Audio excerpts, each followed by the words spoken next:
Olá, meus queridos, como é que vocês estão? Espero que todo mundo esteja bem, né? E agora a gente vai começar, né, uma nova disciplina, um novo semestre, né? Espero que todo mundo esteja animado aí para começar mais um período letivo de aula. Embora a gente não teve muito espaço aí entre um e o outro, né? Deu menos de um mês aí entre o período letivo que a gente terminou e esse agora que a gente está começando, então bastante corrido, né? Mas a gente vai dar início agora então à disciplina optativa, né? Sobre a mitologia grega e os fundamentos do psiquismo ocidental, né? Essa aqui é uma disciplina que eu vou ser sincero para vocês, eu estou bastante contente que finalmente na minha vida, depois de quase 20 anos de docência, eu vou poder efetivamente dar uma disciplina sobre um tema que eu realmente gosto, né? Uma coisa que realmente me interessa, que é a questão da mitologia grega, ou mitologia no geral e especificamente a mitologia grega, né? E eu só estou um pouco chateado que, dado ao volume de trabalho aí que vocês estão acompanhando, que a gente está meio sobrecarregado com uma série de questões, né, que não interessam aqui agora, mas eu estou tendo dificuldade de preparar, né? Preparar o material, preparar as aulas por falta de tempo mesmo, né? Então eu fico até meio chateado que quando finalmente você consegue, né, depois de tanto tempo, acabar ministrando alguma coisa que realmente você está muito afim de fazer mesmo, você não tem tempo para fazer isso como gostaria. Mas, infelizmente, a vida tem dessas, né? A vida coloca essas situações na nossa existência. E, aliás, isso é uma questão, inclusive, que a gente vai trabalhar, né, sobre questões como essa aí ao longo da disciplina. Então, para quem já é veterano, né, a gente tem uma novidade aqui agora, que a gente vai estar dando, essa disciplina vai ser dada para 2 turmas ao mesmo tempo, né? Então, para a turma dos veteranos aí, todo mundo já sabe como é que funciona, né? Já fizeram essas disciplinas nessa modalidade aqui antes. Então já sabem que o material está lá no Siga A, né? O texto já está lá, né? Então baixem lá, leiam, né? Venham ver o vídeo só depois que mirem o texto e tudo mais. Mas para os calouros, né, que ainda estão chegando agora, estão conhecendo, entendendo como é que é esse estímulo, esse modelo aqui de aula que a gente está fazendo. Para quem não sabe ainda, para quem não prestou muita atenção lá de repente no nosso primeiro encontro síncrono, né, o material referente a essa aula aqui,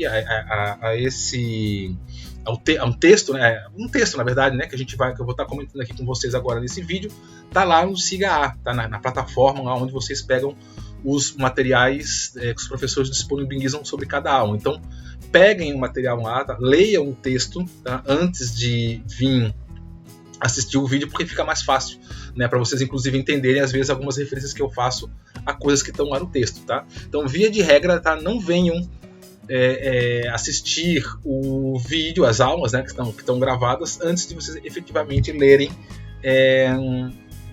o texto. Então, gente, eu tô aqui olhando porque eu tô cronometrando aqui o tempo, né? Tô vendo o tempo. Todo mundo aqui, quem é antigo aí, já sabe que eu vivo prometendo que vou fazer vídeo curto e acabo não conseguindo, né? Os calouros vão descobrir isso agora. Mas eu vou, né, já estou olhando aqui que é para segurar. Então, vamos cair logo no texto, tá? Só que antes da gente efetivamente entrar no texto, eu só queria também dizer que eu fiz uma cirurgia, uma extração, na verdade, de um dente aqui, né? Você está dando para ver que está meio inchado aqui, depois eu vou ter que fazer uma outra cirurgia daqui a uns 15 dias. Então, talvez na hora de falar alguma coisa aí ficar meio travado. E também, inclusive, eu vou até tentar me segurar e não fazer vídeo realmente muito extenso, porque tá me custando para falar, dói um pouco quando eu falo, porque eu ainda tô com cheio de pontos aqui na boca e tal, tá? Então, desculpem aí a dicção, alguma coisa assim, e até se de repente eu vou falar um pouco mais rápido aí, que é para, né, tentar fazer o vídeo mais curto para poder descansar, porque tô com a boca aqui meio inchada. Bom, mas enfim, gente, então vamos lá, pra gente não ir mais, não perder muito mais tempo, vamos direto pro texto aí, né? Ou mais especificamente pro vídeo, né? Então a gente vai estar, como vocês acreditam que a essa altura já leram o material que está no Siga A, você sabe que a gente vai começar agora então por uma pequena introdução, né? Já que a gente vai estar falando sobre mitologia grega, o foco da nossa disciplina vai ser a mitologia grega, né? E como a mitologia grega efetivamente contribuiu, colaborou para dar o que a gente vai chamar de fundamentos do nosso funcionamento psíquico, né? Do psiquismo ocidental, disso que a gente vai chamar de civilização ocidental, né? Já que o foco, né, especificamente a gente vai focar em mitologia grega e não na mitologia como um todo, né, mas sim especificamente na mitologia grega. Só que antes da gente efetivamente cair na mitologia grega, é interessante, é importante que a gente faça pelo menos um preâmbulo, tenha algum entendimento sobre o que é um mito, né, o que é mitologia, o que é mito, num contexto mais geral, para depois especificamente a gente cair ali no mais específico, que é o objeto mesmo da nossa disciplina, né? Então, eu trouxe esse texto para vocês agora aqui, que é da Kathleen Sears, né? Sears, acho que é o nome da autora lá, né? Que vocês devem ter lido lá. Vocês viram que não é nenhum texto complicado, não é nenhum texto, é um texto bem light, bem levezinho, né? Até porque eu queria realmente começar a disciplina com uma coisa bem leve, né? Para não ficar nada pesado. Aliás, no meu ponto de vista, pelo menos, né? Essa disciplina ela vai ser bem leve, tá? Os textos não vão ser pesados, difíceis, não, são textos gostosos. Inclusive, uma boa parte vai ser mitos, né? Então, eu acho que todo mundo aqui que está nessa disciplina, apesar de ser uma optatória, né? Não é bem uma optativa, uma optatória, gosta aí da ideia de estudos de mitologia, de mito, e não vai ser um fardo essas leituras, né? Mas esse primeiro texto aí da Sears, acho que é Sears que pronuncia, a gente vai estar conversando um pouquinho sobre o que é efetivamente um mito, né? Depois eu vou passar para vocês um vídeo do Joseph Campbell, que esse sim é considerado um dos grandes mitólogos do mundo, tá? Já faleceu, mas onde ele vai aprofundar um pouco mais essa questão sobre o mito. Depois a gente vai conversar um pouquinho num texto do Junito Brandão, que aí é um grande nome da mitologia brasileira, o Junito Brandão, onde ele vai falar um pouquinho sobre mito e mitologia grega, e aí depois a gente efetivamente cai mesmo, né, no foco que nos interessa, que é a mitologia grega de um modo geral. Mas nesse primeiro momento a gente vai conversar um pouquinho sobre o que é isso, né? O que é um mito, de onde é que vem um mito, o que isso significa, para que efetivamente a gente possa entender depois como é que isso vai, ou como é que isso acabou contribuindo aí para construir a nossa forma de entender o mundo, né? Nossa forma de se relacionar com os outros, com nós mesmos, com o universo. Isso que a gente vai chamar de psiquismo, tá? Não vou entrar aqui em muitos detalhes teóricos sobre o que é psiquismo, né? Porque seria matéria aí para um semestre discutir o que seria isso, mas vamos entender isso, o modo como a gente se relaciona e como a gente compreende a nós mesmos, os outros e o universo que está ao nosso redor, tá? Então ali a Sears ela vai começar, né? Ou melhor, esse texto vocês viram lá que é uma introdução, né, à questão do mito, e a gente vai começar sobre o que é o mito, né? O que é isso que a gente chama de mito? Então, ali no comecinho do texto, numa introdução, ela vai começar falando ali assim, né, que muitos séculos se passaram desde que os gregos adoraram os deuses do Olimpo ou temiam as criaturas do submundo, né? Entidades que surgiram por meio de mitos há aproximadamente 900 anos antes de Cristo. Então, por que estudar a mitologia hoje, né? Essa é uma pergunta que muitas pessoas às vezes se fazem. Bicho, mas sinceramente, quem acredita hoje em dia em deuses, né? Você até pode acreditar, se você é uma pessoa religiosa, você pode acreditar na nossa divindade, no Deus, anjos, tal, tudo mais, na Bíblia, né, tudo mais, tal. Mas vão lá, Zeus, né, Osíris, Thor, como está aqui, Odin, né, ou qualquer outras divindades, criaturas mágicas, né, as górgonas, né, a Medusa, sei lá, Minotauro. Quem é que acredita ainda nessas coisas? Nem lá na Grécia, né? Eles acreditam nessas coisas. Então por que a gente estuda isso, né? Por que a gente deveria, entre aspas, perder tempo com isso? Perder tempo tentando entender o que esses mitos falaram no passado, né? E tentando entender essas historinhas, vamos dizer assim, né? Que estão mais aí para historinhas que a avó lá conta para assustar os netinhos, do que efetivamente para coisas que realmente aconteceram. Por que a gente estuda, né, os mitos? Bom, né, vou até colocar aqui, né, a resposta para isso é complexa, né? Então não é, primeiro que não são historinhas, né? Primeiro que não são historinhas que estavam lá no passado que não estão mais presentes agora, né? Os mitos, primeiro de tudo, os mitos estão vivos ainda, né? Os deuses estão por aí. Você talvez não veja eles como um grego via lá 900 anos antes de Cristo, né? Talvez você não veja ele lá como um egípcio via há 2000 anos antes de Cristo. Talvez você não veja eles como um esquimó, né, há 1000 anos atrás via, ou como um indígena, um índio no Brasil, na América há 2000 anos atrás, ou há 800 anos atrás via, né? Mas os deuses estão por aí, né?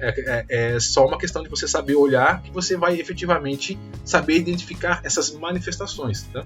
Então, na verdade, a primeira resposta para essa pergunta é porque o mito nunca morreu. o mito nunca foi superado. Isso é uma coisa que vocês vão entender melhor ao longo dessa disciplina, espero, né? Mas vocês vão observar que isso que a gente efetivamente chama de mitos, de um modo muitas vezes pejorativo, isso é um mito, isso não é verdade, né? Isso é uma história, não é verdade, né? Essas coisas que a gente coloca como um contexto muito, muito pejorativo, na verdade, elas estão presentes até os nossos dias de hoje. Então, na verdade, de novo, o problema é entre mito e verdade, né? O mito ele nunca deixou de existir. O que acontece com o mito é que ele vai se modificando, né, ao longo do tempo, ao longo das gerações, né? E ele chega até nós hoje talvez com outras roupagens, mas a essência, né, do fenômeno ela está presente desde o começo da história da humanidade, até antes dos gregos. Aqui a gente vai focar muito nos gregos, né? Mas desde antes dos gregos, desde os primeiros povos, desde os babilônios, né? Desde os, de Ur, né? Então, desde esses povos mais antigos até hoje, a essência dos mitos permanecem tão vivas quanto naquela época, né? Por isso que eu brinquei, se você olhar com cuidado, né? Se você tiver aí um olhar mais argusto aí, se você conseguir, né, ter mais aí uma perspectiva mais aguçada do olhar, você consegue enxergar os deuses, os monstros, os heróis, você consegue enxergar eles sim, tá? Basta você saber olhar. Então, mas, digamos assim, indo aí pro texto, de novo, tá, gente? Esqueci de falar, esse texto aí da Sears, ela tá falando muito de mitologia greco-romana, tá? Eu aqui não vou me ater muito a greco-romana, vocês vão ver que eu vou falar um pouquinho dos gregos aí, mas eu vou também, né, expor aqui a ideia do mito no sentido mais geral, tá? Então, voltando aqui, né, a resposta parece complexa, né? E até poderia dizer que, como ela botou aqui, né, a mitologia influenciou muito, né, o mundo antigo, cuja história moldou diretamente a existência do nosso mundo atual. Eu nem diria que é só por isso, tá? Porque lá no passado os povos antigos acreditavam nisso, isso fez com que eles influenciassem os outros povos que vieram depois deles, que influenciaram os outros povos que vieram depois deles, que influenciaram os outros, que chegou até a gente, né? Como se fosse assim uma cadeia de influências. Não é só por isso não, tá? Embora ali no texto ela vai por essa vertente, mas se vocês pararem para observar, como eu tinha brincado antes, né? Como eu tinha falado antes, né? O mito tá aí, os mitos estão aí, só não vê quem não quer, né? Hoje em dia, os mitos literalmente convivem com a gente, os mitos antigos mesmo, como tá o caso aqui, ó. O cinema usa e abusa dos mitos, né? Um exemplo claro, que todo mundo acredita que essa altura do campeonato, né? Já, se não viu, mas pelo menos conhece a saga Star Wars, né, que foi totalmente baseada em cima de elementos míticos. Para quem não conhece ou para quem não sabia, acredito que não, né? Acredito que essa altura do campeonato todo mundo já sabe disso, mas a estrutura lá, o George Lucas e quem foi o outro lá que fez a série, agora não me vê não me foge na mente aqui, mas eles já comentaram que a base, a estrutura da série, né, da série, né, dos filmes, aqui no começo era uma trilogia e depois, né, vejam, deu tanto impacto, causou tanto impacto na sociedade. Por que causou tanto impacto? Causou tanto impacto porque ela falava de coisas que todos nós temos dentro. Ela falava de mitos, de elementos do nosso próprio ser. Por isso que é uma série que fez tanto sucesso, foi lá na década de 70 e até hoje tem aí franquia, agora tá lá na Disney, né? Tá certo que a Disney agora tá estragando tudo, né? Mas assim, pelo menos a primeira trilogia lá, né, e depois a segunda trilogia que fizeram, impactou muito, né, a humanidade, eu vou dizer, não vou nem falar aí cinema ocidental, não, acho que é a humanidade como um todo, porque ela está falando efetivamente sobre aspectos míticos, né?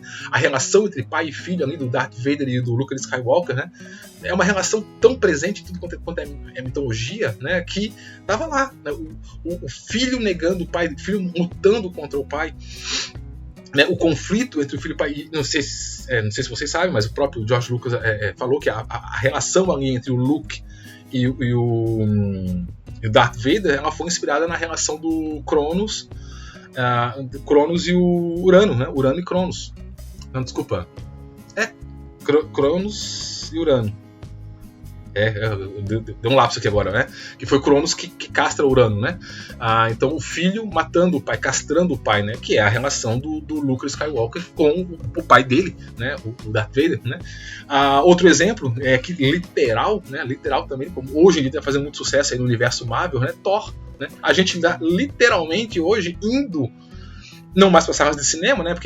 Mas assim, na televisão, no computador, né? Nos vídeos da internet aí, cultuando um deus nórdico. Literalmente.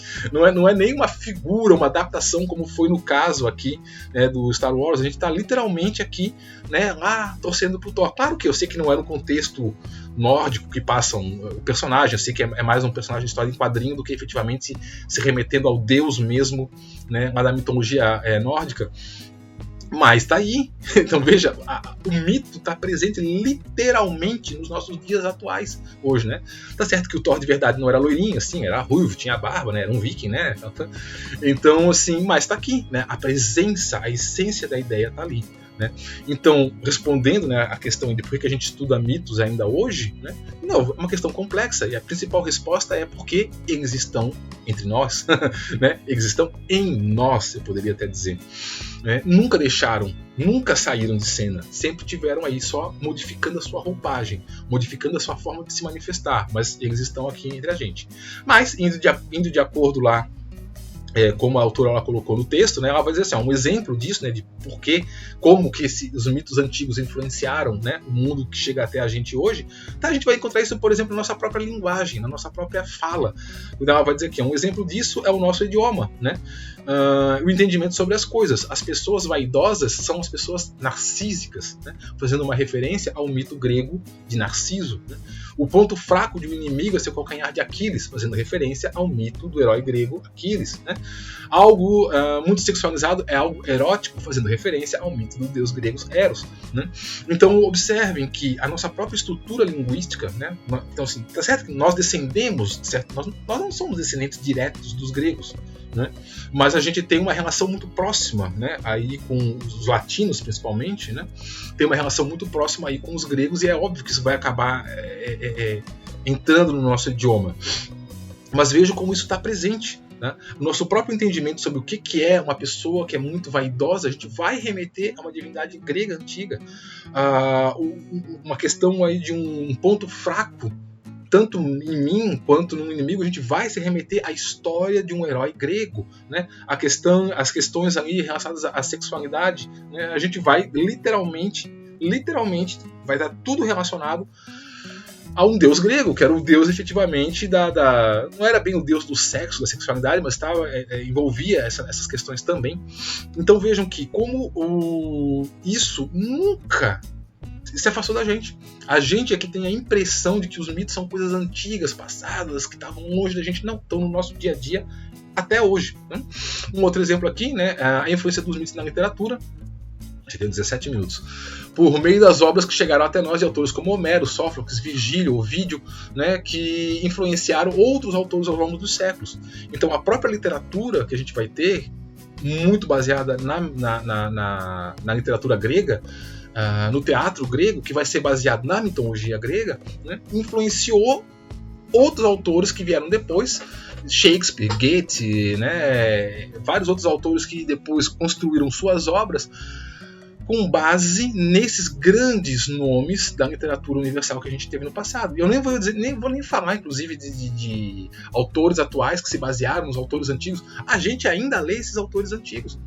Vocês vão ler nessa disciplina aqui, vocês vão ler o Édipo, né, do Sófocles. Eu vou passar para vocês lerem o Édipo, né? A gente vê ainda, né, filmes sobre Troia, sobre a Guerra de Troia. Então, quer dizer, esses elementos da literatura, que eram uma literatura de um povo específico, que era o povo grego, né, até hoje a gente lê e ainda isso impacta a gente. Eu gosto muito de fazer referência, no caso, a Troia. Quem viu o filme lá, Troia, aquele com o Brad Pitt, né, que tem aquela cena lá, que eu sempre falo dessa cena, que quando o Brad Pitt lá, né, no caso representando Aquiles, ele está se decidindo se ele vai para a guerra ou não, né, aí ele vai lá e encontra a mãe dele, a ninfa Tétis, né, e aí pergunta, né, ele não pergunta não, ele nem pergunta, ela já sabia, eu sei que você está na dúvida se você quer ir ou não, tal. Aí ela fala para ele, olha, se você não for, né, você vai ficar aqui, né? Os outros vão, tal. Você vai ficar aqui, você vai encontrar uma mulher, você vai se apaixonar, você vai casar com ela, você vai ter uma vida boa, você vai ter filhos, né? Você vai ser feliz. Esses filhos vão te dar filhos, você vai ser muito contente com teus netos, aí você vai morrer e os filhos dos teus filhos vão falar de ti, os filhos dos filhos dos teus filhos vão falar de ti, em pouco nem algumas gerações você vai estar esquecido. né? Só que se você for para Troia, se você for para a guerra, né, você não vai voltar. Né? Você não vai ter filhos, você não vai encontrar ninguém, você vai morrer lá. Só que o teu nome vai ser lembrado eternamente. Né? Aquela cena ali, aí mostra lá o Brad Pitt pensando assim, depois mostra ele já no navio, né? Ou seja, a decisão que ele tomou foi ir para a guerra, né? Aquiles vai para a guerra, né? Aquilo ali tem uma poesia ali e tal, mas é verdade, foi de tal modo, né, essa conversa, e claro que na obra do Homero não tem essa cena, né, não tem esse diálogo, mas isso é tão verdade que a gente está até hoje falando de Aquiles, né? Foi um herói, era uma narrativa grega muito anterior ao que a gente vai efetivamente chamar ali, né, do período helenístico da Grécia, muito anterior a isso, e chega até nós, até a gente, até hoje, século XXI. Então imagina a força disso, né, a força dessa história, né, e de tudo que está entranhado ali naquela história. A gente vai também ver um pouquinho disso, eu não quero me estender mais porque já deu 20 minutos. Vamos lá. Então, por fim, pode-se dizer também que a mitologia ajudou no próprio desenvolvimento do nosso processo civilizatório, onde, por meio de narrativas, apresentava um modelo de ordem sobre o caos a ser seguido, explicando como coisas que não existiram passaram a existir, bem como o modelo como devemos nos comportar perante o mundo. Né? Por que a gente estuda o mito até hoje? Porque o mito deu a base para aquilo que a gente até hoje entende sobre um modo certo de viver, não só como indivíduo, mas enquanto sociedade. Como eu estou preocupado com o tempo, já deu 21 minutos, eu não vou entrar muito aqui na referência a Orestes, tá? Mas eu só vou passar rapidamente aqui, é um mito que a gente vai ver também na disciplina. Tá? Essa aqui é uma cena sobre Orestes, né, que vai levar à famosa peça de teatro do Eurípides, se não me engano, que é o julgamento de Orestes, né? Então aqui, provavelmente vocês não conhecem o mito ainda, vão conhecer nessa disciplina. Aqui está Orestes, né, que assassinou a própria mãe, que é aqui Clitemnestra. Vocês podem ver que está com um punhal aqui, né, enfiado no peito dela. E essas três aqui são as três deusas da vingança, as fúrias, né, as Eríneas, que são Alecto, Tisífone e Megera. Veja, Megera, não sei qual das três aqui é Megera, inclusive é um nome que chega até nós até hoje, né? Uma pessoa, geralmente uma mulher que a gente considera uma pessoa muito vingativa, muito má, muito ruim, a gente diz que é uma pessoa, que aquela pessoa é uma Megera, né? Quem era a Megera? A Megera era uma das Eríneas, as deusas da vingança, deusas muito antigas, né? Responsáveis por punir crimes de sangue, né? Então, quando alguém cometia um assassinato, principalmente quando era um assassinato dentro do seio familiar, como foi o caso aqui de Orestes, que mata a própria mãe. Eu não vou entrar em detalhes disso aqui agora, porque senão vai demorar muito, né? As Eríneas, que são as deusas da vingança, as fúrias, né? Elas vêm para atormentar, né? Para punir Orestes, que elas faziam isso com todo mundo. E essa punição é tão terrível, é tão forte, que a pessoa geralmente ou ela se suicidava ou ela enlouquecia, né? Já dando um spoilerzinho que a gente vai ver na disciplina, né? As Eríneas, elas são a personificação do remorso, né? Então, aquilo que você faz uma coisa errada, como por exemplo matar alguém, você sabe que você não devia ter matado, principalmente matar tua mãe, né? Como é o caso aqui do Orestes, vocês vão entender por que ele fez isso, né? Ora, aquilo vai ficar te atormentando dia e noite, o que eu fiz, né? O que eu fui fazer e tal. Esse tormento que vai fazer com que você acabe enlouquecendo, que era o que as Eríneas faziam, é o que a gente hoje chama de remorso, né? Entenderam quando eu falei um pouco tempo atrás? Ó, se você olhar com calma, você vai ver que os deuses estão aí. É isso, né? Quando você faz algo que você efetivamente não devia fazer, se você matar alguém, espero que vocês nunca façam isso, mas se um dia vocês matarem alguém, pode ter certeza que as Eríneas vão vir cobrar vocês. O que foi que você fez, né?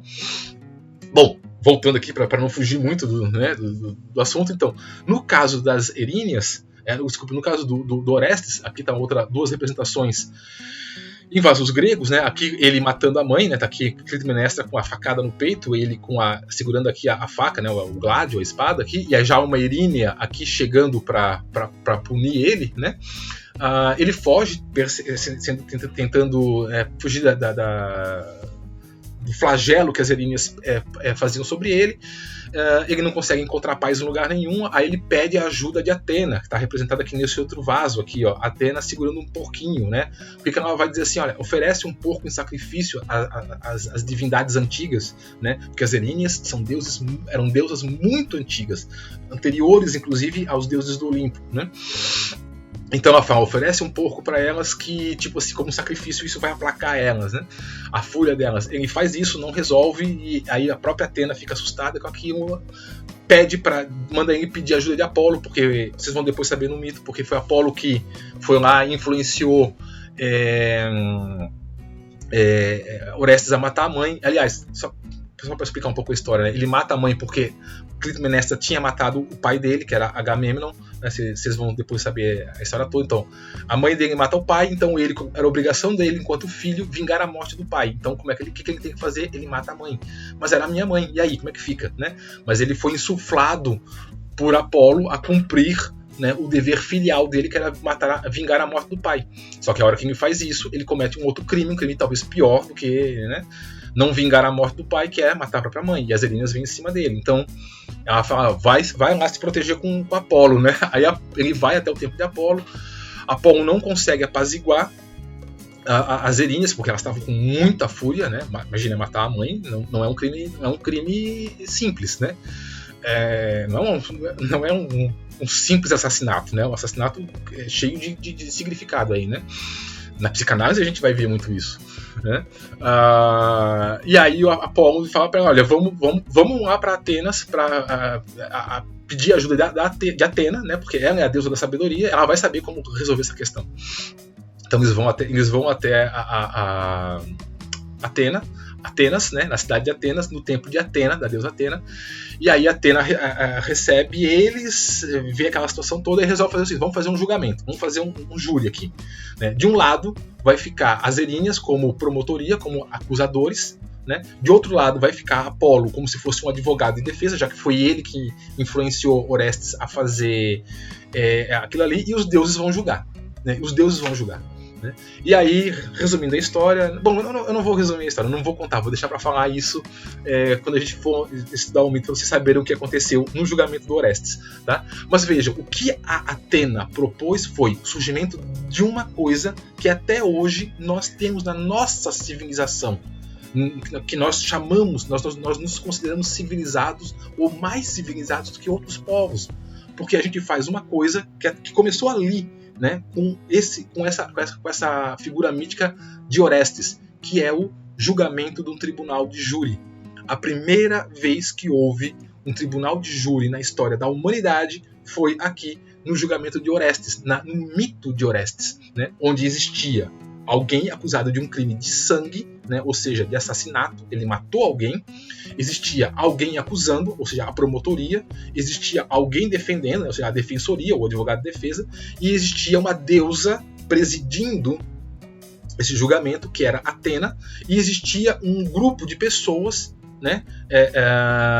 Se eu não me engano, agora tem que ver o mito. Não sei se foram só os deuses que julgaram ou também se foram os anciões da cidade que julgaram. Depois eu vou até ver o mito direitinho, quando a gente for falar dele, e aí a gente vê, né? Que era um grupo de pessoas que ia julgar, né, quem estava certo, se era a promotoria ou se era a defensoria, né? E aí dá um veredito. Essa estrutura de julgamento a gente faz até hoje. Até hoje. Eu já participei de tribunais de júri assim, né? Pessoas que cometeram assassinato, eu fui convocado para ser jurado, fui lá e a estrutura era exatamente igual como a narrada no mito. Então veja, só voltando aqui, né? Então vê, ó, ele dá uma ordem, o mito ele dá uma ordem no caos, ele diz como é que as coisas devem ser, como é que a gente deve se comportar aqui, ó. Como coisas que não existiram passaram a existir, então como que a justiça passou a existir, né? Então, até então, como é que era a justiça? A justiça era sangue por sangue. Mataram o meu pai, é meu dever enquanto filho vingar a morte do meu pai, por isso que ele vai lá e mata a mãe, né? Essa era a justiça bárbara, né? Então, matar alguém da minha família, eu tenho a obrigação de ir lá e matar alguém da família de quem fez isso.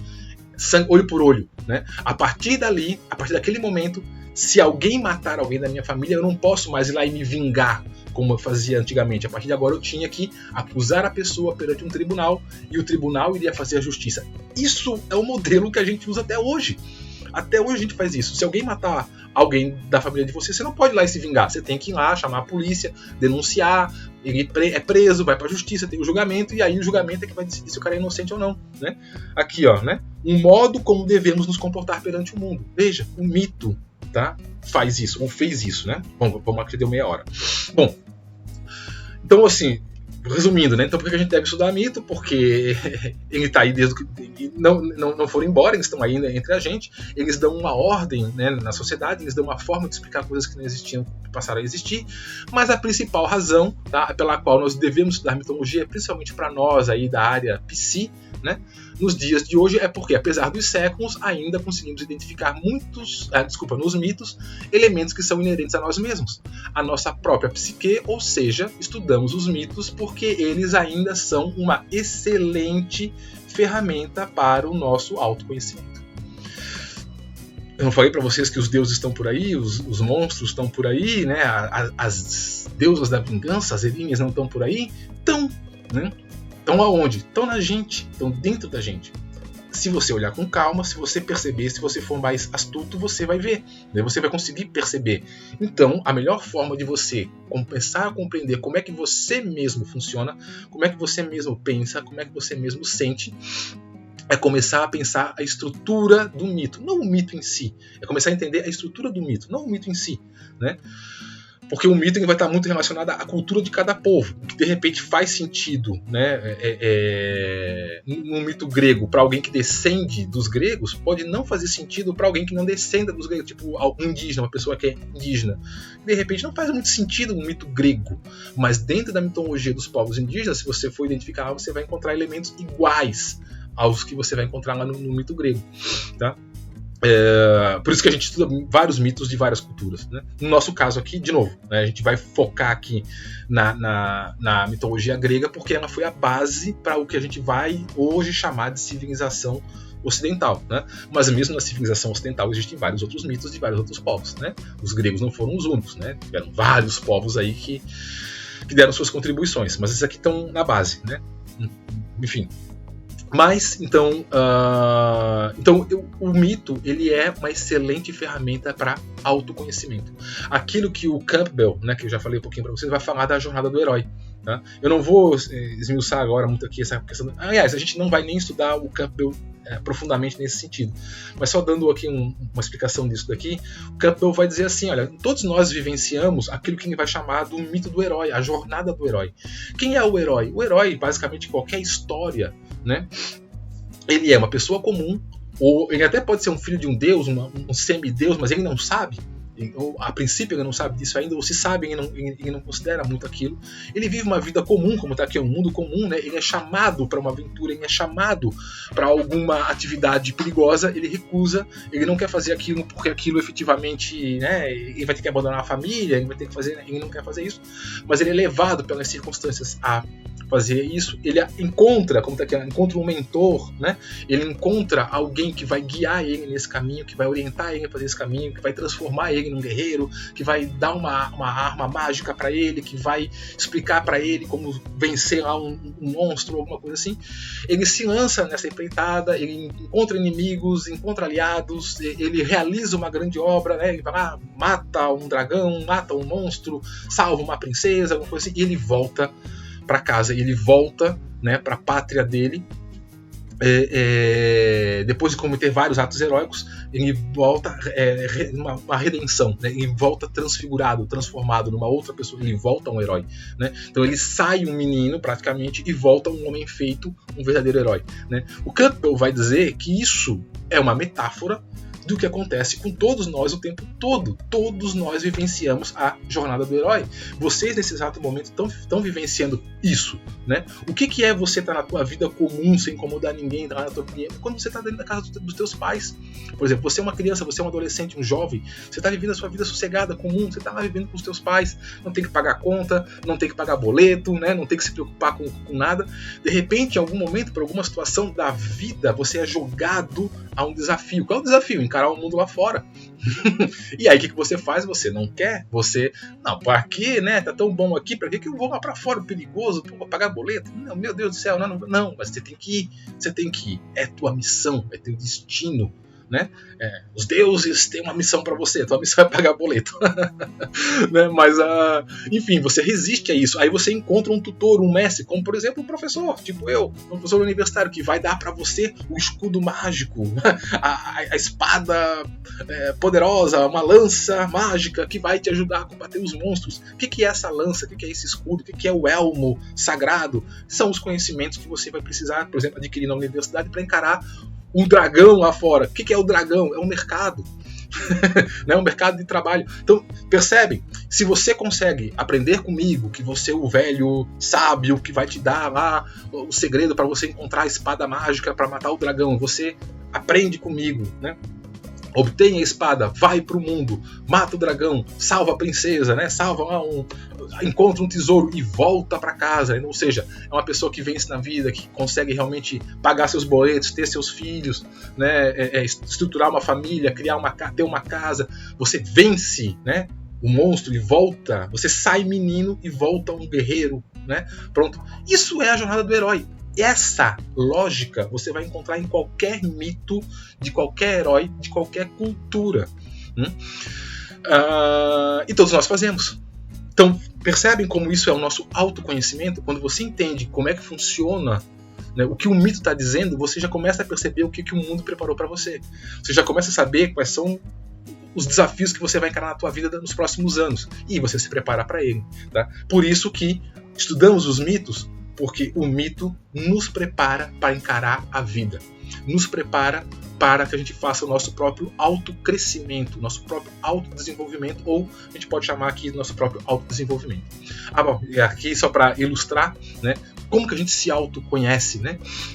Simbolicamente, gente, só para ilustrar rapidinho aqui, aqui uma representação do centauro. Os centauros eram famosos, né, pela sua agressividade, pela sua fúria, eram criaturas animalescas, meio homem, meio animal, meio homem, meio cavalo. Então, os centauros eram muito agressivos. Quem de nós não tem agressividade dentro da gente, não tem a fúria, não tem o ódio dentro da gente? Nós temos isso, né? Nós temos centauros dentro de nós, né? A relação aqui entre amor ou Eros e Psique, né? O amor sublime que eleva a alma, aqui representados pelo amor, Eros, e a alma aqui, né? Psique, aliás, da onde vai vir o nome da profissão de vocês, né? Psicologia, a alma, né? A ninfa Psique. A gente vai saber um pouquinho desse mito também, a gente vai discutir na disciplina. Então, quem de nós não tem sentimentos de elevados, sentimentos de amor sublime, de amor a ideais, né?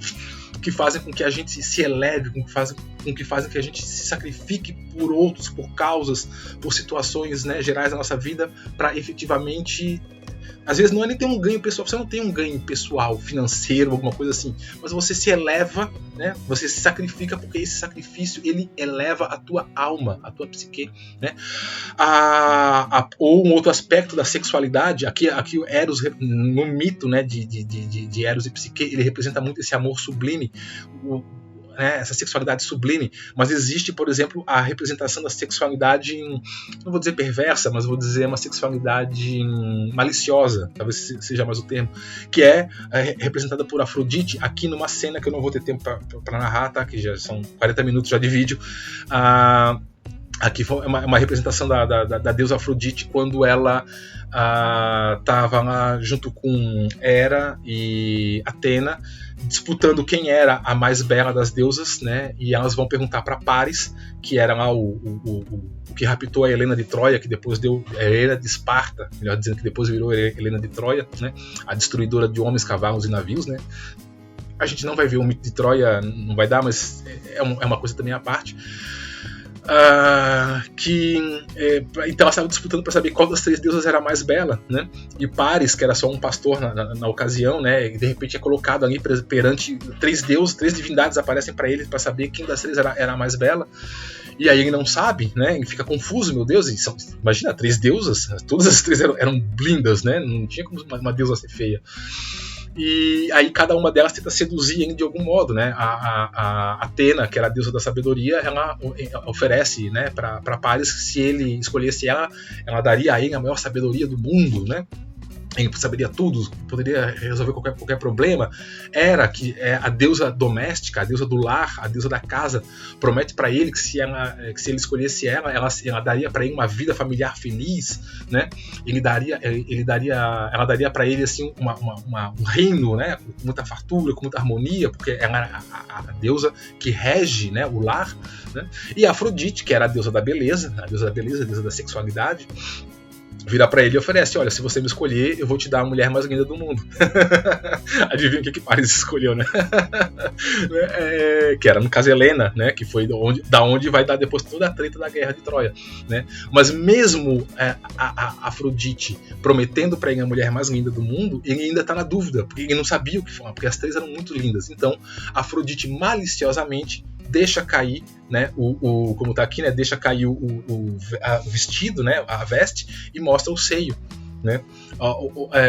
Algumas versões do mito diz que ela deixou cair a túnica inteira e apareceu nua, ficou nua na frente do Paris. E aí imagina o que é para um mortal, né, ver uma deusa nua. O cara enlouqueceu na hora, né? E aí falou: é você, a deusa mais linda é você, não tem como. Em comparação de você, as outras duas são bruxas, né? Aí, né, Atena e Hera não gostaram muito, né? E depois toda a treta da guerra de Troia, que a gente não vai ver aqui na disciplina, mas você já deve conhecer. Quem não conhece, procura aí, vai, né? E Afrodite cumpre a promessa, né? E coloca Helena no caminho de Paris, e aí depois da guerra, né? Mas veja, a sexualidade, né? A representação da sexualidade maligna, não maligna, né? Maliciosa, né? Quem de nós nunca foi vítima disso ou usou isso em seu benefício próprio, a sexualidade como uma arma, né? Como uma forma de você conseguir ou cair nessa armadilha, né? Ou aqui um outro exemplo do desejo de vingança, né? Aqui uma representação também de um vaso grego mostrando Medeia, né? Que é outro mito que a gente não vai ver esse, tá? Mas assim, Medeia, ela era mulher de Jasão trai ela, né? Com uma outra, não lembro agora quem foi que Jasão traiu Medeia. Então ela, para se vingar, ela mata os filhos, os próprios filhos, ela mata os filhos de Jasão, né? Os próprios filhos dela. Tá aqui, então Medeia com uma espada matando a própria filha, né? Então, assim, quem de nós não teve desejo de vingança? Ou não foi atraído por alguém, ou foi, né, trapaceado e não teve a vontade de se vingar, né? Então vejam que isso, a agressividade, a sublimação, né, o amor sublime, o amor erótico, o amor sexualizado, o desejo de vingança, tudo isso são aspectos psicológicos, né? São aspectos emocionais que nós temos dentro da gente. Por isso que os mitos são excelentes para a gente se autoconhecer. Quando a gente ouve a história de Medeia, quando a gente ouve a história dos centauros, quando a gente ouve a história de Eros e Psique, a gente está ouvindo histórias de partes de nós, né? De partes do nosso psiquismo que se manifestam o tempo todo. Então, quando a gente conhece essas histórias, não só desses aqui, tá? Falando na grega, mas histórias de mitos, inclusive de outros povos, a gente conhece aspectos de nós mesmos, tá? Bom, bora lá. Mas então, o que é o mito? Né? Até agora a gente estava falando para que serve o mito, né? Mas o que ele é? Então, basicamente, tá, gente? Até pela hora aí, vamos dar uma corridinha. Então, você já deve ter ouvido falar isso, tá aqui o mito, né? Uma definição simples para mito é que ele é uma história fictícia, uma historinha, né? Historinha da carochinha, uma meia-verdade que explica como coisas que não existiam passaram a existir, né? Então, uma explicação fantasiosa sobre o mundo. Isso foi o que vocês devem ter ouvido lá no primeiro grau, no segundo grau, quando vocês estudaram. História, né? Talvez história grega, ou até talvez uma aula de filosofia, alguma coisa assim. Aí vocês vão dizer assim, né? Outra definição bastante usada, senso comum, é que são crenças enganosas que fornecem explicações simples sobre o mundo, geralmente visto como uma oposição à filosofia, né? Então, vocês devem ter já ouvido essa explicação, né? Que o mito eram crenças fantasiosas, crenças fictícias, né?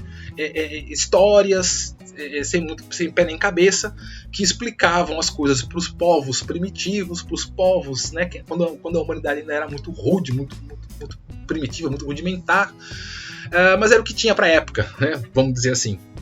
Mas isso depois houve o surgimento da filosofia, e a filosofia suplantou o mito, né? Dando uma explicação racional sobre o mundo.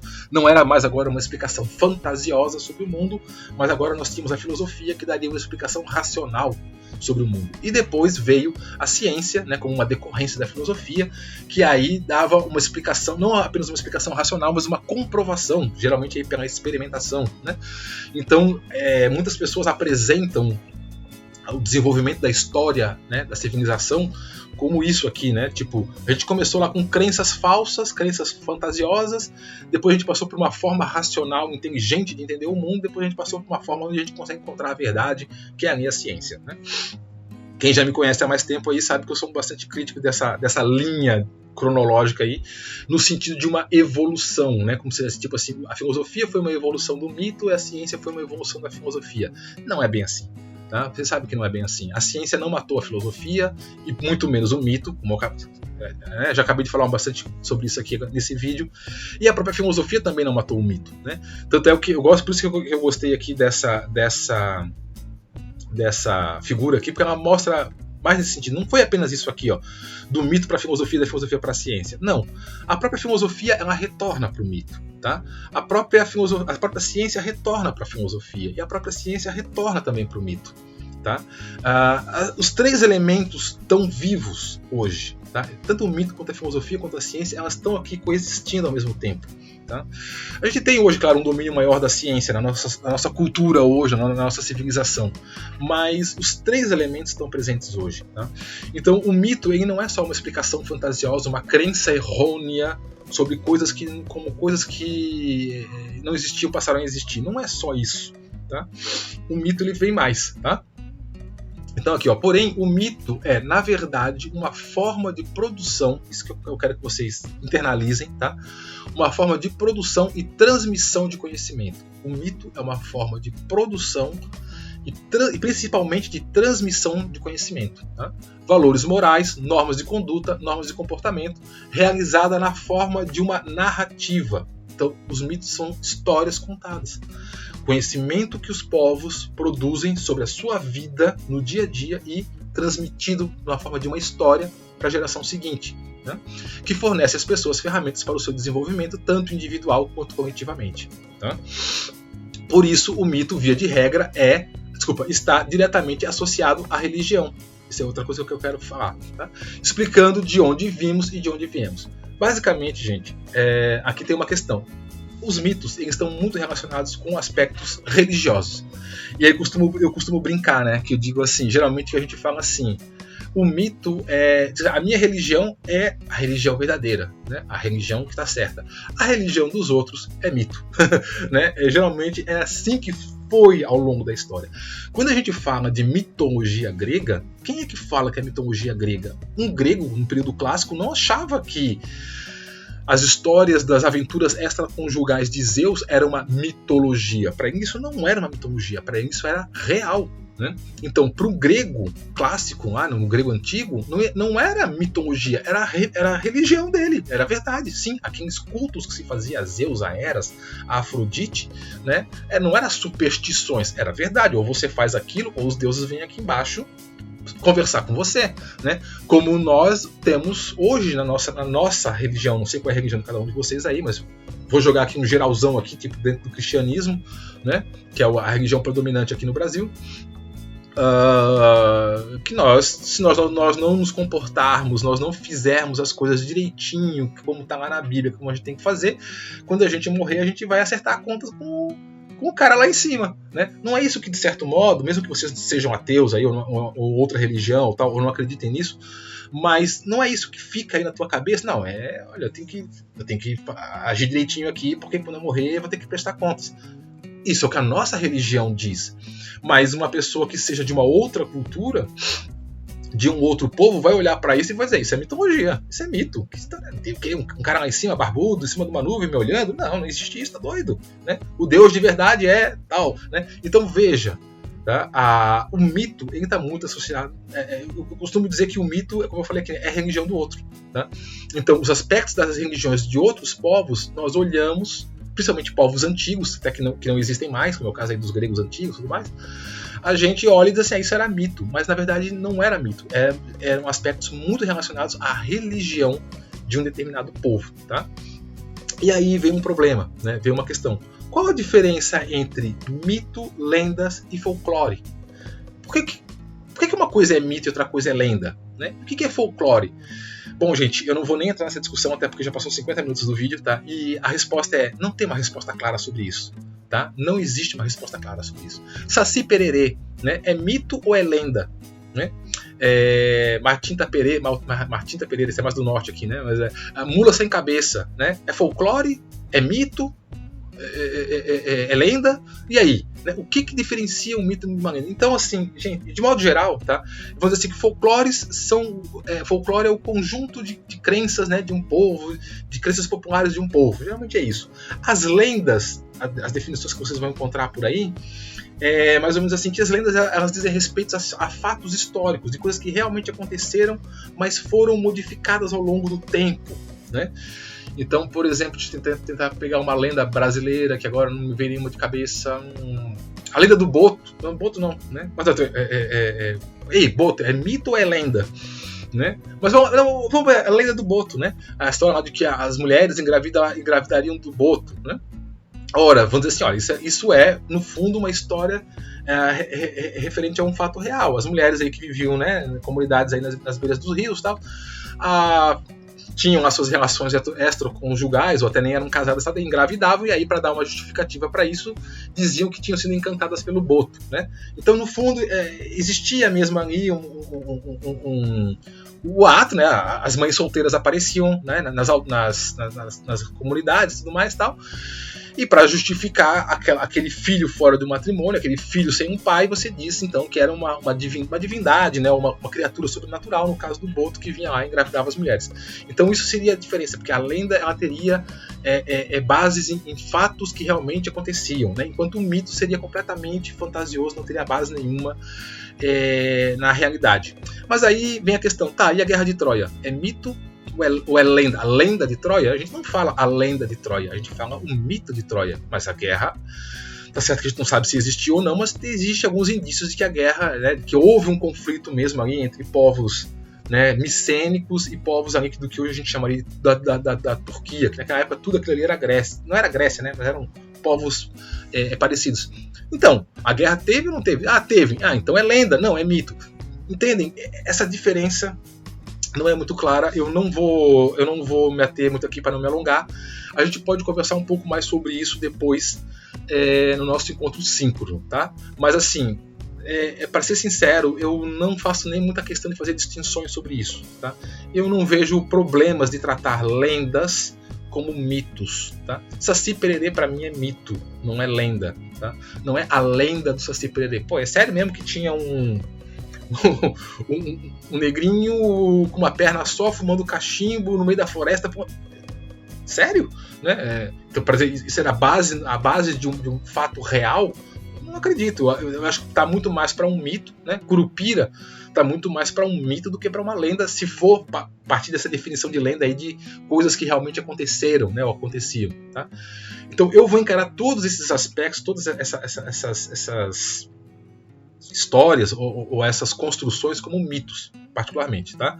A gente pode até discutir isso depois lá no encontro síncrono, mas por hora entendam isso, tá? E tem pessoas que fazem essa diferenciação, tem outras que não fazem, tem outras que fazem e não convencem muito. Eu, particularmente, como até hoje eu nunca li nada que efetivamente me deixasse claro, isso sim, isso aqui é folclore, isso aqui é lenda, isso aqui é mito.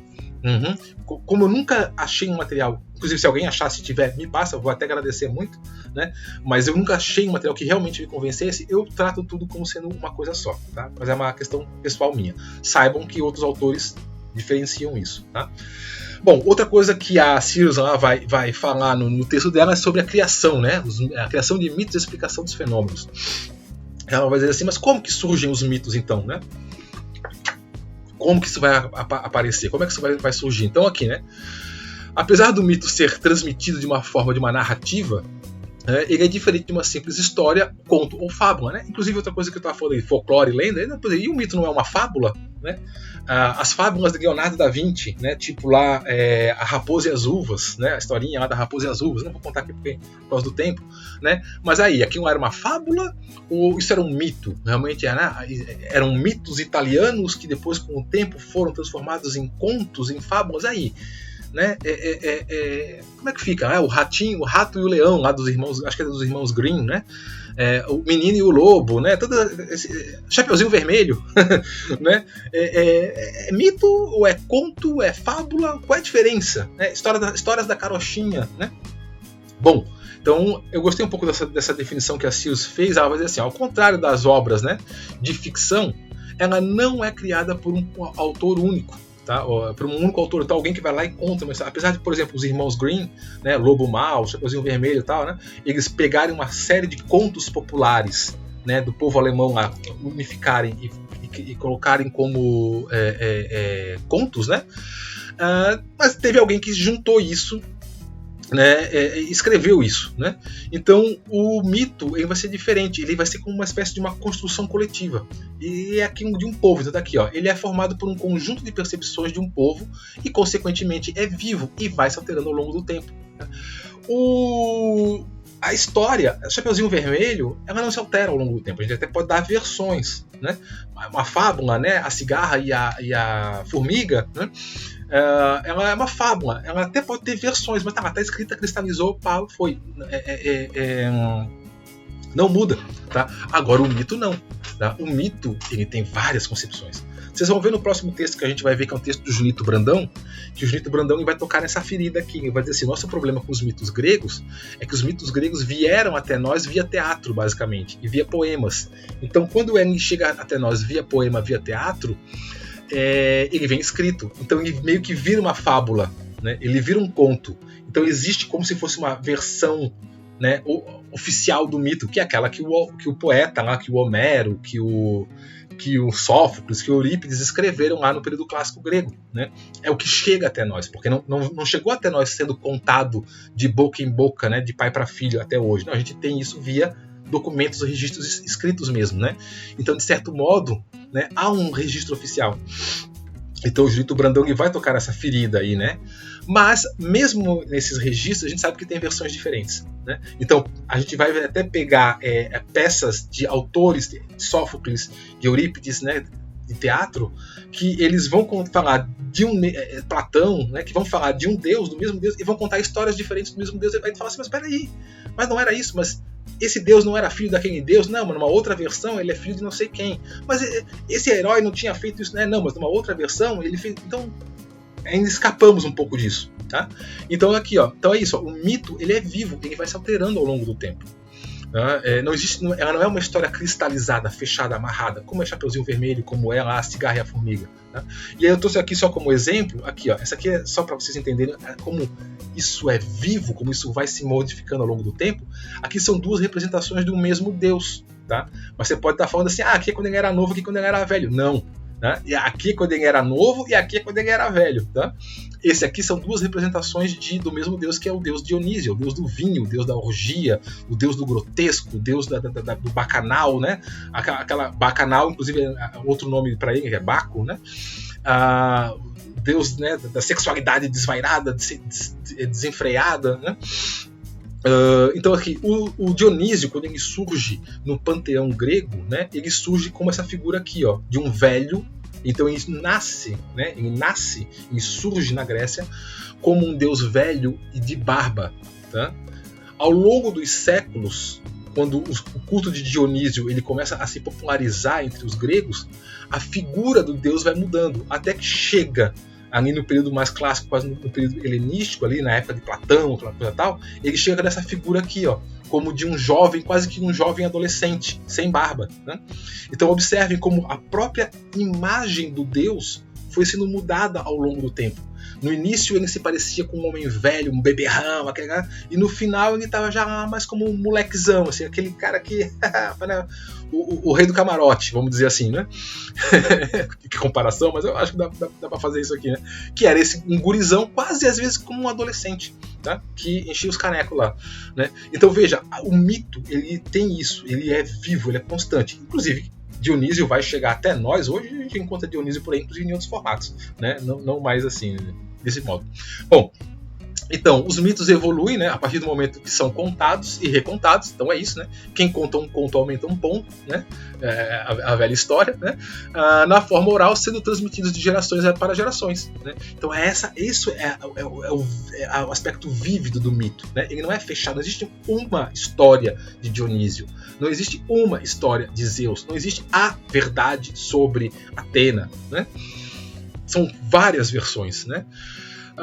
Como a percepção do mundo vai sendo alterada ao longo do tempo e de lugar para lugar, os mitos também participam dessa alteração para adequar o psiquismo das pessoas à realidade que elas vivenciam. Então, por que o mito muda? O mito muda porque as pessoas mudam, a época muda, o lugar muda, né? Então, é muito comum, inclusive, quando você pega histórias em relação aos mitos gregos, por exemplo, são de cidades diferentes, né? Vocês lembram que a Grécia antiga nem existia, não existia isso que a gente chama de Grécia hoje, não existia, eram cidades, estados diferentes. Então você tinha lá Atenas, Esparta, Corinto,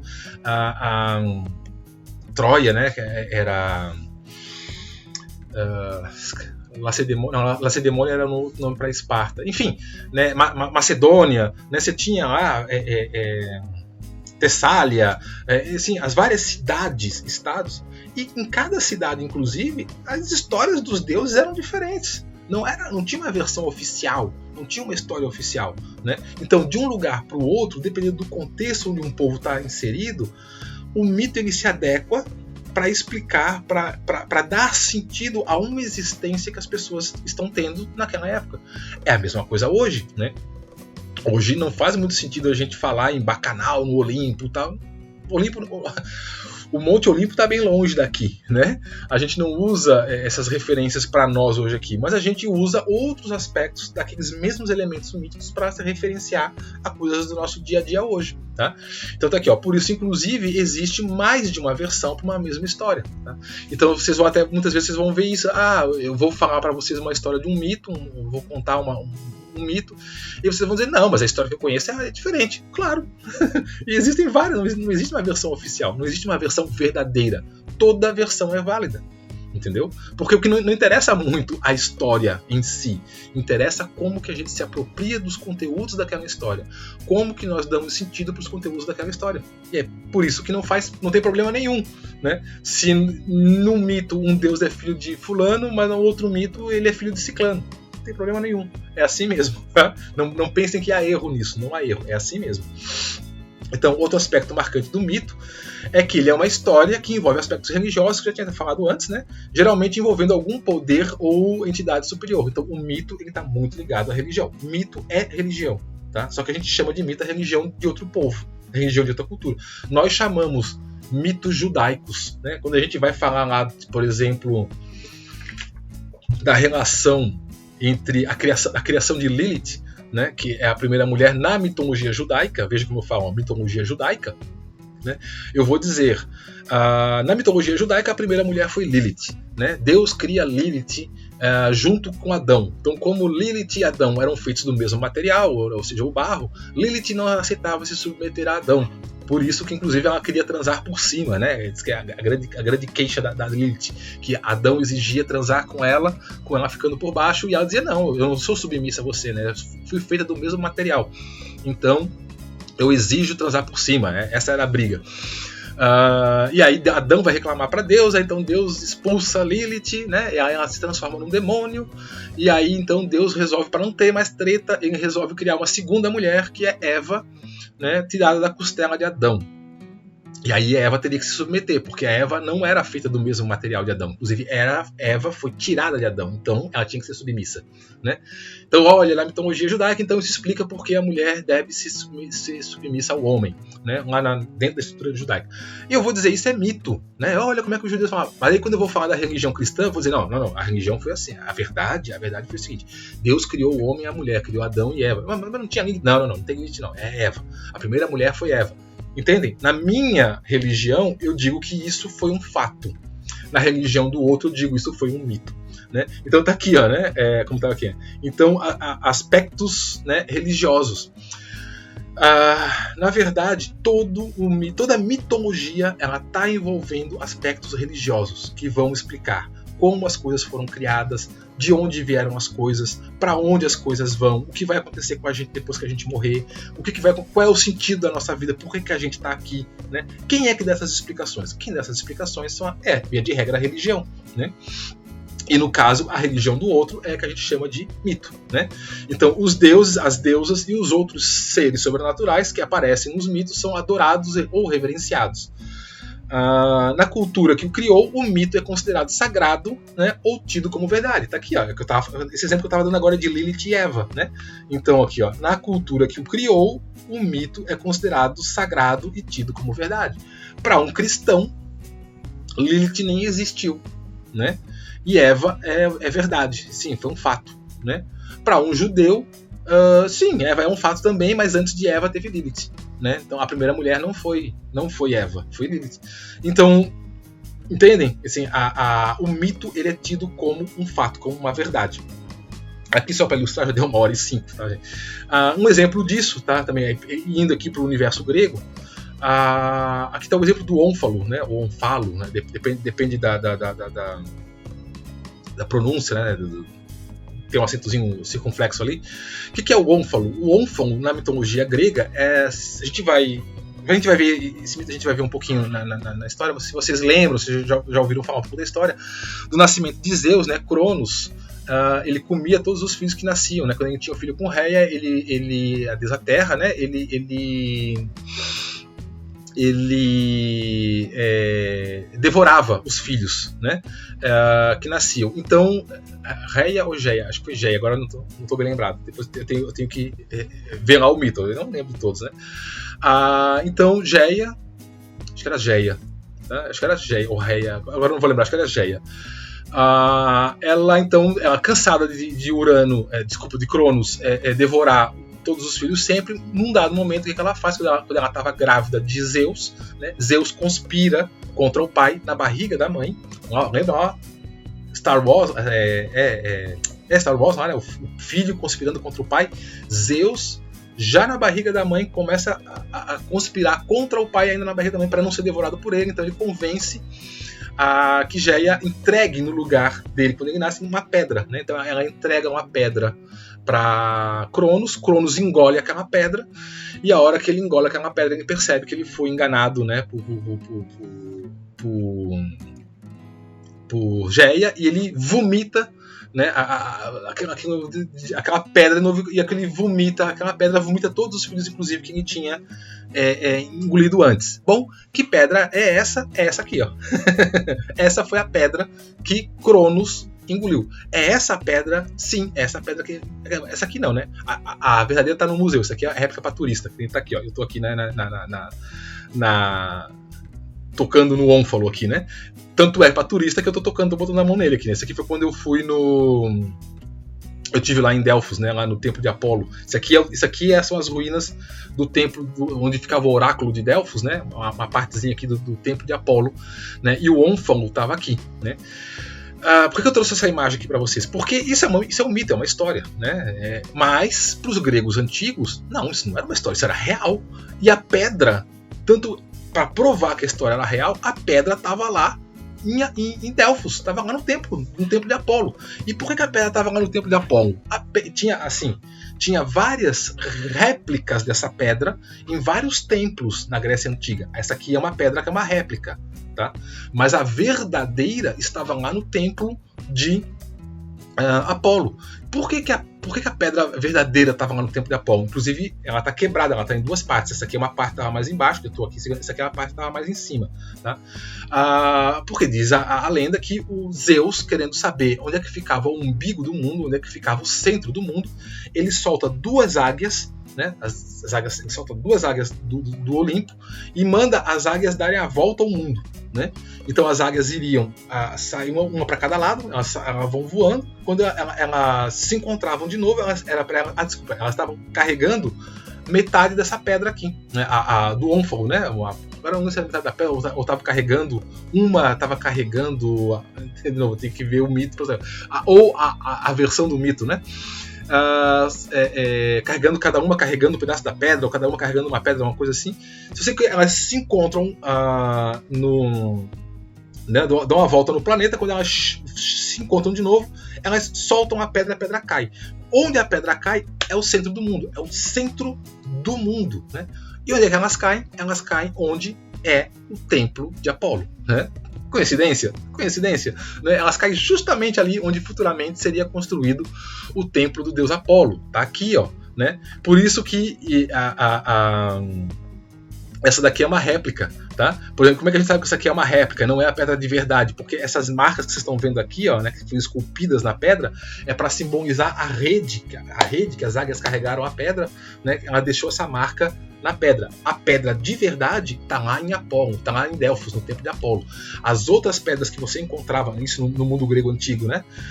Nos diversos templos que existiam por aí, eram representações da pedra verdadeira. Então, se você queria saber se a história que te contaram sobre Zeus nascendo, né, com Cronos engolindo uma pedra e vomitando a pedra, o que você tinha que fazer? Você tinha que ir até Delfos. Se você fosse um grego, né, lá do século 10 a.C., você ia até o templo de Apolo em Delfos e você chegava lá e você encontrava essa pedra aqui, ó.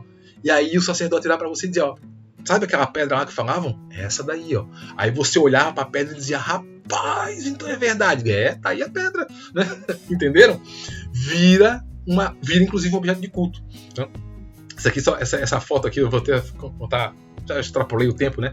Mas rapidinho, só para contar isso aqui, eu achei muito engraçado, porque assim, ó, eu bati essa foto aqui, né? Por quê? Eu não tinha a menor ideia do que era essa pedra aqui. Tá? Eu estava lá no templo de Apolo, né? Como vocês estão vendo aqui atrás, ó, tem ruínas, tá? Tem uma parte da construção que ainda está em pé e tal, mas a grande maioria da construção é isso aqui, ó, é pedra para tudo que é lado, é pedra, só tem pedra para cá, pedra para lá, pedra pra lá. E aí de repente eu tô lá andando, né? Tô subindo lá que é uma subida assim, né? O templo de Apolo mesmo fica em cima, né? De um monte assim, né? Então tem vários pequenos outros templozinhos ao longo de uma colina assim, né? Então você vai subindo e tal. E na hora, de repente, eu chego aqui e eu vejo um monte de japonês. Mas um monte de japonês, vocês não tem noção. Eu demorei uma meia hora para bater essa foto aqui. E os japoneses iam lá, não sei o que, falava lá japonês, né? Quando aqui em japonês lá, ia lá e colocava a mão na pedra e um ia lá e batia foto. Aí saía outro, ia lá, botava a mão na pedra e ia lá e batia foto. Aí daqui a pouco eu vinha um bando de japoneses lá, todo mundo, não sei o que, todo mundo ia lá, botava a mão na pedra. Aí assim, meu Deus, por que esses japoneses estão fazendo isso? Por que estão botando a mão na pedra? Não sei, mas eu vou fazer também. Vou fazer também. Tá todo mundo fazendo, eu vou fazer também. Aí eu falei com uma pessoa que tava comigo lá, que era do grupo que eu tava, olha, bate uma foto minha ali e tal, não sei o que. Por que? Não sei, tá todo mundo batendo foto ali, também quero. Aí botei a mão ali, né, e bati a pedra igual o japonês. Depois que ele tava com a guia, aí a guia contou a história e tal, a gente foi lá no museu, aí viu a pedra de verdade. Essa aqui não é a pedra original, essa daqui é uma réplica, tá? Essa aqui também é uma réplica. Tá? Por isso que tá lá, aberta até para qualquer um botar a mão. A pedra original tá lá embaixo da montanha no museu que tem lá, né? Então aquela lá ninguém toca a mão, porque aquela lá é a pedra original mesmo, né? E aí que eu soube da história, por isso que os japoneses estavam lá botando a mão na pedra, porque era isso, né? Então veja, isso aqui, né? Não essa, porque essa aqui é uma réplica, mas a que estava lá no museu era sagrada, era uma relíquia sagrada. O que seria para de repente um cristão medieval, o que se vendia lascas da cruz, né, pedacinhos da cruz, ou relíquias de santo, que tem a gente hoje aí no catolicismo ainda tem bastante e tal, né? Então é isso aqui, ó. Então não é apenas uma simbologia, né? É real. Para o povo que cultua aquele mito, isso não é uma história, isso é real. Tanto é que, inclusive, as pessoas viajavam, né, quilômetros para ir lá ver isso aqui, como hoje as pessoas viajam quilômetros para ir para Israel, para ver onde Cristo foi crucificado, onde Cristo nasceu. Os muçulmanos viajam milhares de quilômetros para ir até Meca, né, para lá ver a Kaaba, para lá tocar na Kaaba. Então, quer dizer, isso é real, né? Para quem é daquela cultura, daquele povo, isso não é apenas uma história, isso é um fato. Que inclusive você vai lá e você se relaciona com esse fato de uma forma mais profunda do que de quem não é daquela cultura. Bom, vamos lá. Bom, desse modo, então, o mito tenta explicar o desconhecido, né? Ou seja, os mistérios. Então veja, aqui eu usei a palavra explicar, mas na verdade não é explicar, tá? Porque o mito ele até não explica muito. Ele explica, mas ele não convence, né? Quando você fala assim, então Zeus, Cronos engoliu a pedra e vomitou a pedra, aí tu fala assim, tá bom. Mas tu não acredita que existe um Deus que vomitou uma pedra, tu entende isso como uma alegoria. né? Tu vai dizer, isso é uma alegoria, isso é uma metáfora. Como a gente conta para criança pequena, muito pequena, de onde é que eu vim? Né? Era uma cegonha que veio e te trouxe num bico, e aí eu gostei tanto. Né? Então eu vim de uma cegonha. Você veio de uma cegonha. Né? Então, a criança acredita naquilo num primeiro momento, mas depois ela começa a desconfiar. Mano, espera, que história é essa? Né? Então o mito, ele faz a mesma coisa. Né? E não é que ele não explica. Ele explica, mas é uma explicação que é alegórica, uma explicação que é simbólica. Agora, o que o mito faz ele dá um sentido. Aí aqui, ó, né? O que o mito faz é dar um sentido para os mistérios. Né? Que mistérios? Mistérios da vida. Né? O que é a vida? O que é a morte? O que você está fazendo aqui? De onde é que tu veio? Qual é o sentido da tua existência? Né? O mito dá o sentido para a tua existência. Se você está passando por um vazio existencial, dificilmente a ciência vai te ajudar. Né? Quem vai te ajudar vai ser a religião ou o mito. Né? Ou a filosofia, né? Se você está com um vazio, uma angústia existencial, quem vai te ajudar vai ser a filosofia, a mitologia ou a religião. Pode escolher aí um dos três, né? Então, o que o mito faz é isso, ele dá um sentido para esses mistérios da nossa existência, tá? Tentando explicar, então, questões fundamentais para a existência humana, como tá aqui, quer seja na relação do homem com ele mesmo, do indivíduo com ele mesmo, com a natureza ou com o próprio universo. Né? Então é isso que o mito faz, né? Ele faz com que a gente adquira um sentido para nós, para o mundo, para o universo, tá? Então todo mito individual, aí isso é interessante também, ele faz parte de uma mitologia maior. Todo mito individual, todo mito tem um aspecto individual, meu, pessoal, acontece comigo. Mas esse aspecto pessoal comigo, ele é como se fosse uma réplica de algo maior, coletivo, que acontece com todo mundo, com toda a sociedade, com toda a cultura. E aí, se você for em autores aí, tipo Jung, o Campbell, o próprio Jeito Brandão, ele vai dizer, não, é até maior, a própria humanidade. Tá? Qualquer mito, você pode utilizar ele para qualquer humanidade. Um mito grego, um mito tupinambá, um mito apache, um mito inuit, um mito judeu, serve para qualquer cultura, qualquer povo, se você souber utilizar não a alegoria, não a historinha, né? Mas o sentido daquela história. Né? Então ele traz um aspecto individual, um aspecto coletivo e até um aspecto universal, de toda a humanidade mesmo. Tá? Então todo grupo faz parte de um grupo, né, de uma mitologia maior, com grupos de histórias que pertencem a uma cultura. Os mitos que compõem uma mitologia podem estar ligados por si entre personagens compartilhados, né? Por exemplo, com deuses e deusas que se envolviam. Na mitologia grega isso é né, frutífero, né? Acontecimentos históricos, então, por exemplo, a Guerra de Troia, né? Ou temas comuns, como, por exemplo, o amor e o sexo. Né? A mitologia de uma cultura contém verdades socialmente aceitas que proporcionam um sentido de identidade. Isso aqui é bastante importante. Tá? Valores compartilhados e propósito de um determinado povo. Então, o mito é universal. O mito é pessoal, é individual? Ele tem aspectos individuais, pessoais. Ele tem aspectos universais, todo mundo? Sim, ele também tem aspectos que abrangem toda a humanidade como um contexto total. Mas eles também têm um contexto cultural, vamos dizer assim, de um coletivo menor, que a gente pode chamar de um povo, de uma cultura, fornecendo isso que a gente vai chamar de identidade cultural de um grupo, né? De um povo, de uma nação. Então esse aqui é só um exemplo, só para ilustrar. Isso aqui vocês devem ter visto, aconteceu agora nesse ano, em 2021. Isso aqui foi o desfile das múmias, que aconteceu lá no Egito, né, que eles estavam transportando as múmias. Não sei onde é que elas estavam, mas estavam indo para o novo Museu do Cairo, né? Então fizeram lá o cortejo das múmias, tal. Aqui tá, né, as mulheres simbolizando as sacerdotisas. Aqui estavam os carros feitos uma alegoria como se fossem as barcas, né? Onde as múmias estavam sendo transportadas nas barcas, tal. E aí você pensa assim: Egito.